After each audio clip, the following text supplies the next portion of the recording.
Shalom. יש שם יין של סגל. סגל יש לו. Shalom. יין של סגל זה הכי Here טוב. in the circle.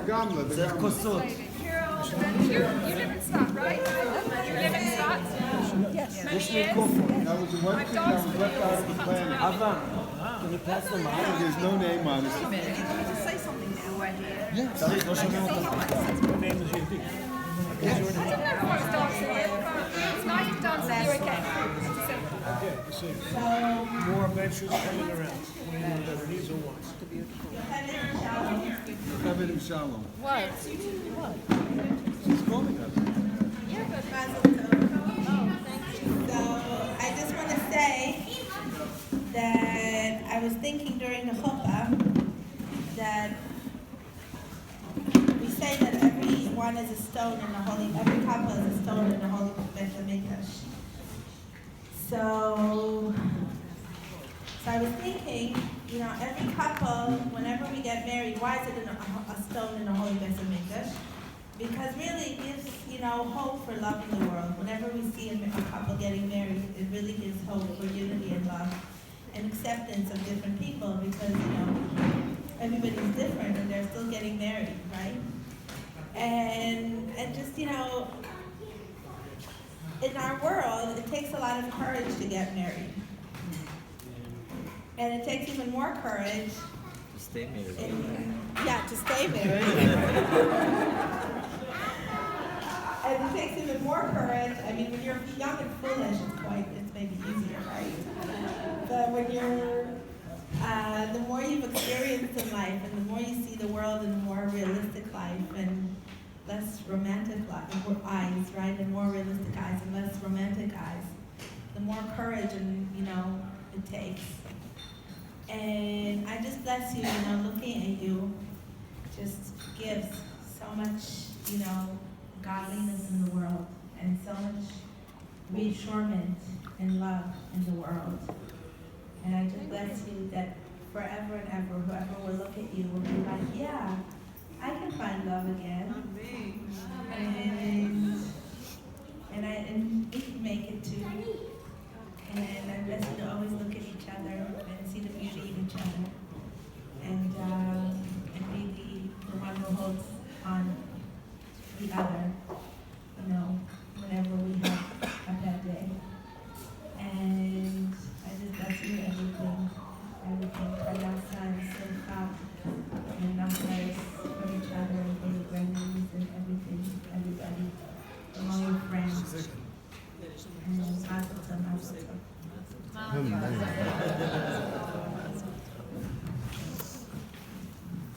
Can I just say a couple of words? Sorry. You're not the only one. You decide here. No, it's okay. One of the things I want to say is this wedding could not have been made possible without this community. I mean, it's because of all of you that we got married. I mean, we couldn't have done it otherwise. We're not so good at organizing. I mean, we try real hard to organize, but we don't always do too well. And the other thing is, I have a quick Dvar Torah. I was thinking about this. I read through the Parshat Shavua, and I see that, yes, we have this story about the Meraglim. And I'm looking at this and I'm going, this is an interesting story. I mean, here we have Hashem going, okay, go into the land. And then the people go, well, we're not sure about this. We think we should check it out first. And so they send it. So God agrees to send a delegate. So they send a delegation.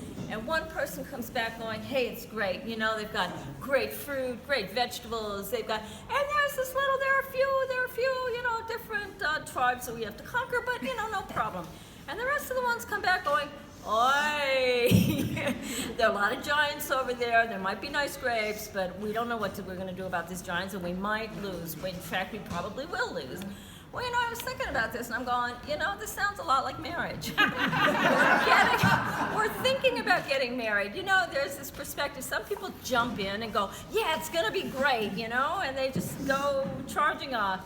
And then there are people like me, who go, oh, well, I don't know, it's the second time, my God, the first time it was okay, but, otherwise it would still be going on if it were, really wonderful, maybe, And then, so Shalom proposed to me way back in a year ago, February or March or something.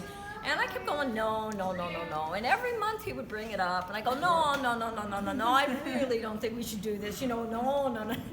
And we were supposed to get married in January. And then, fortunately, not all the family could be here. So we had to put it off. And I'm going, oh, thank God. And so we had another 6 months to try to get used to, to get Yocheved used to the idea. Now, Shalom was always like, thought it was a great idea, usually. Until I finally said, well, okay.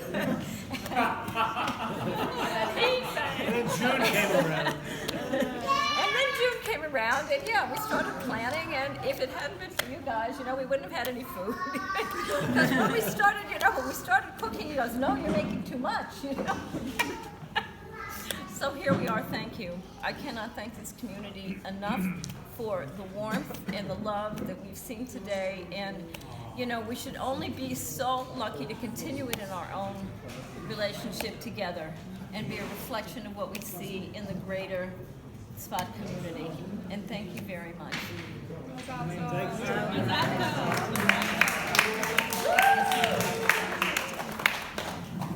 She thought she was getting the last word.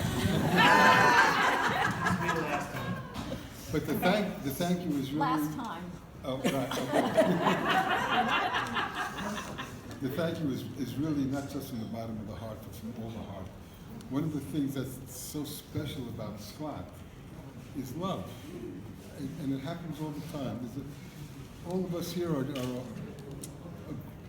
each one in his own way is following his own little dream in some direction or another, something special for him that he wants to do.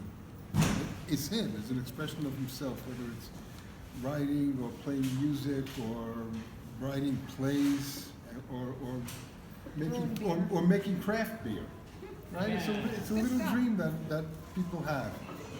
And the incredible amount of support that each and every one of us gets from the rest of the community to support that little dream of theirs is just incredible. It's just literally incredible. Some unknown playwright put together a play that she wanted to perform, got actors to act in it, and had standing room only. Not because she's a major international playwright that people came to see it. They came to see it because they love her and support her and wanted her dream to come true. So this really is our community, and I'm really so glad for us to be part of it and to share our dream. I didn't know when I came to Tzfat that I was coming here to meet Yocheved. That only became clear later on. And some of you know all of the ups and downs and the ins and outs and the hills and valleys of our relationship. And the truth of the matter is that we are very, very different people. We're not different. We're just different in so many different ways. And what's been unique in our relationship, I think, is our ability. I was saying just a moment ago, Ezer Kenegdo. We all know what the sages say. Im zachita asi Ezraim, lo zachita asi negdecha.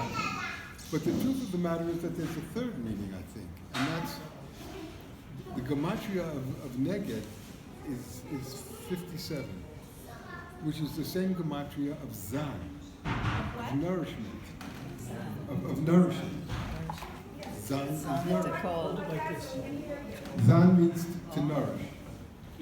So the trick is really to be able to relate to what appears to be something that's not me, that's negedi, that is not my way, not what I want, not what I think, not what I feel, and to be able to turn that into something which nourishes me. Because the places where Yocheved and I and each of us are different from each other are really places where we're incomplete. And that's being able to do that is what nourishes. And Rav Dessler says, that love is the result of giving. But how does one? The trick is, how does one always be able to give and to give and to give? What about me? What about me? What about what I need? What about what I'm getting? Well, what I discovered through my studies with Yedida and the studies of Rav Ashlag, and learning to turn the desire to receive for myself into the desire to give to give, just simply to give.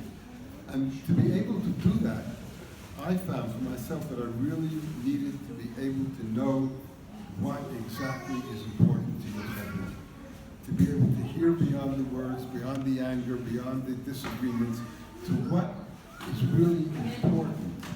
And the more I was able to do that, and to let go of what I thought I needed, and to be able to pay attention to who she is, there was a deepening process of being able to see into the truth of who Yocheved is. And then what had begun as romantic love has become just an experience of this incredibly intelligent, beautiful, sensitive, deep person, which creates a whole different kind of love that I've never experienced before. So that's what has enabled us to come to this point, and I really think the fact that my daughter was unable to come last January and unable to do the wedding then was just another example of hashkacha, that we needed these extra 6 months to reach this place in order to be in this incredible wedding where there was so much love. When I was looking out and watching the people surrounding us in the chuppah, there was so much light, so much love that was just coming towards us. So, thank you. Oh, one more thing before you leave. Take plants. That's what they're here for. The little ones are here for to take home. Why don't you read the blessing that Michael sent us? Could you do that?